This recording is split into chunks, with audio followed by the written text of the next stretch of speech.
Ate! Ay, ano yun? Te, cash in mo ako ng 10,000. Kaya ba 10,000 sa Gcash mo? Oo, kaya. Magkaroon charge ng 10,000? 100 utoy.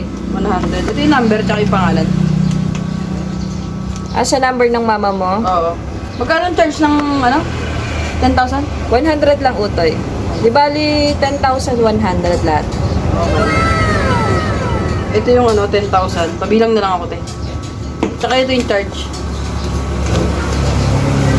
10,100. 10,000, te. Oo.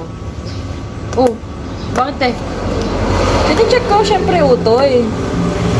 Totoo yan lahat, te. Ay naku utoy, mas maganda na yung naninigurado.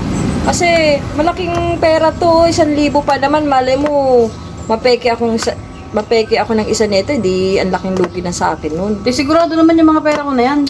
Naku utoy, wag ka naninigurado sa mga, sa mga ganyang pera. Dahil kahit magkano yan, dapat, lagi mong i-check yan kung totoo o hindi. Para Pati hindi 100? Ay, syempre naman utoy, malay mo, totoo nga itong 10,000, tapos yung charge mo na 100, peke, hindi nalugi ako. Grabe naman yun, te. Parang sinasabi mo naman na wala kang katiwa-tiwala sa akin, te. Kapitbahay ko lang ako, oh. Hindi sa walang tiwala, utoy, mas maganda na yung naninigurado. Malay mo, ito, wala ka namang intention na lokohin ako, pero hindi mo alam na peke pala yung pera na hawak mo. Oh, 'di ba? Sino mapapahamak? Ikaw pa. Kaya ikaw, bago ka magtanggap ng pera, kailangan tingnan mo mabuti kung peke ba yung pera o hindi. Mas maganda na yung naninigurado, utoy, dahil nangyari na yan sa akin dati, napikian na ako ng pera. Muntikan na ako mabiktima. Buti na lang kamo, tiningnan kong mabuti kung peke yung pera niya. Oh. Sabagay, te, tama ka naman. Pero, te, hindi kita lolokohin sa mga ganyang bagay. Alam ko nga, utoy. Alam ko na wala ka namang intention kahit hindi naman katiwala yung mukha mo. Pero syempre, mas maganda na yung naninigurado. Te, parang sa sinasabi mo, naiinsulto ka eh. Parang sakit mo nung magsalita, te.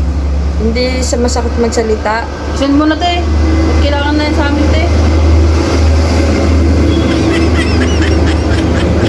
Ayan na, okay na. Okay na, te. Patingin, te. Oh, ayan o. Oh, yan. Okay na. Baka mamaya, te. Hindi mo sinindi. Sige, te. Paano ko hindi sisend, utoy?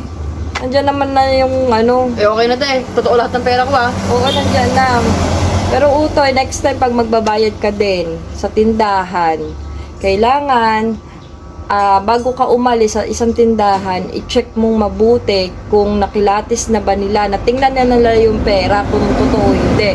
Baka kasi mamaya, nagbayad ka nga, tapos pagbalik mo sasabihin, peke yung pera mo. Kasi nangyari yan sa kapatid ko, utoy, na sinabi na peke daw yung pera niya. Kaya, mas maganda, utoy, ang gawin mo bago ka bumili, ipa-check mo mabuti din sa tindera kung totoo yung pera.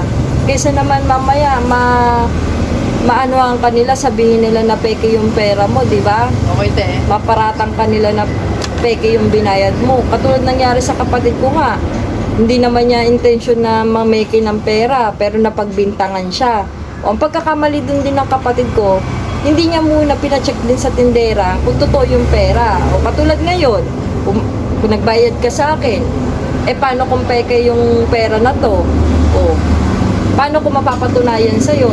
Buti na lang ako, may CCTV ako, kaya ko patunayan sa'yo na peke yung pera mo. Paano kung wala akong CCTV?